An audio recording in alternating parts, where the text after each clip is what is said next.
അമ്പടിച്ച് എന്തോ കൊടുക്കുവോ? കുപ്പിക്കകത്ത് ചായ നിറയ്ക്കുന്നോ? ഈശ്വരാ,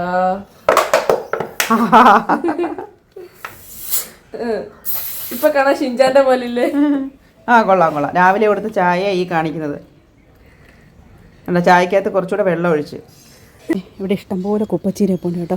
ഞാനിത് പിച്ചി തോരനാക്കാനും പിന്നെ ഇതിൻ്റെ തണ്ടെടുത്തിട്ടേ അവിയലാക്കാനും. അതുകൊണ്ട് അതിൻ്റെ തണ്ട്, ചീരയുടെ തണ്ടും കോവയ്ക്കയും ചക്കക്കുരുവും ഉള്ളിയും ഉള്ള എല്ലാം വെച്ചൊരു അവിയലിനങ്ങ് എടുത്ത് വേണ്ട അതിൻ്റെ ഇല എന്നിട്ട് തോരനാക്കിയില്ല, എടുത്ത് വെച്ചേക്കുന്നേ ഉള്ളൂ. ഒത്തിരി ചക്കക്കുരു ഉണ്ട് ഇവിടെ. ലുലുവിൽ ചക്കക്കുരിൻ്റെ വില നോക്കിയപ്പോഴേ 90 രൂപ ഒരു വാഴക്കൊമ്പ്. എന്തോ വടുകപ്പുളി നാരങ്ങയെന്നാണ് പറയുന്നത്. എനിക്ക് എന്തോ അങ്ങനെ എന്തോ പറയും, എനിക്ക് കറക്റ്റ് അറിയത്തില്ല. ഞാൻ ആദ്യമായിട്ടാട്ടോ ഈ നാരങ്ങ കാണുന്നത്. എൻ്റെ അനിയത്തിയുടെ വീട്ടിൽ നിന്നാണ് കേട്ടോ, അവൾക്കാരോ കൊടുത്തതാ. ഇല്ലാക്കെ ഇങ്ങനെ ആവുന്നേ ഉള്ളൂ. ഇന്നലത്തെ കുറച്ച് മോര്.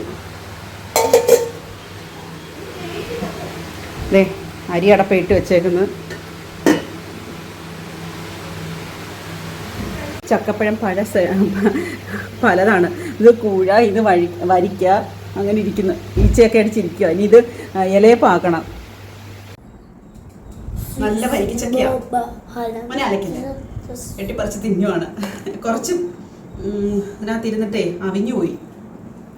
ടേസ്റ്റ് ഉണ്ട് കേട്ടോ, ടേസ്റ്റ് ഉണ്ട് കേട്ടോ. വേണോ? ചക്ക കാണാതെ കിടക്കുമല്ലേ, ഇത്രയും തിന്നിട്ട് മതിയായില്ലേ? ചീരയില തോരനായിട്ടുണ്ട്. ഒരിച്ചിരി വാഴക്കൊമ്പ്, അതിൻ്റെ തോരന, ചോറ്, ഇന്നലത്തെ കുറച്ച് മോരുകറി, മാങ്ങ അച്ചാർ, പിന്നെ ഞാൻ പറഞ്ഞില്ലായിരുന്നോ ചീരയുടെ തണ്ടിട്ട് ചക്കക്കുരുവൊക്കെ കൂടിയിട്ടുള്ള അവിയൽ. അപ്പോൾ ഇതൊക്കെയാണ് കേട്ടോ. ഇനിയിപ്പോൾ എടുക്കട്ടെ.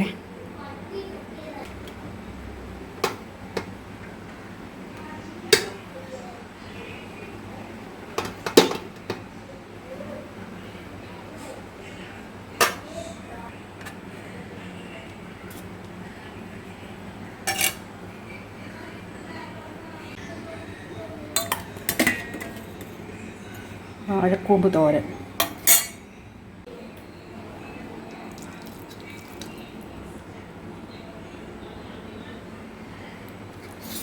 അവിയൽ.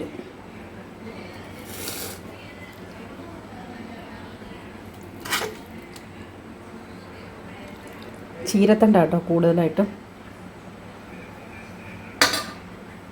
എന്താ മാങ്ങ അച്ചാർ, ചീരയില തോരൻ, കുറച്ച് ഇടിച്ചമ്മന്തി, വാഴക്കൊമ്പ് തോരൻ, പിന്നെ അവിയൽ, ചോറ്.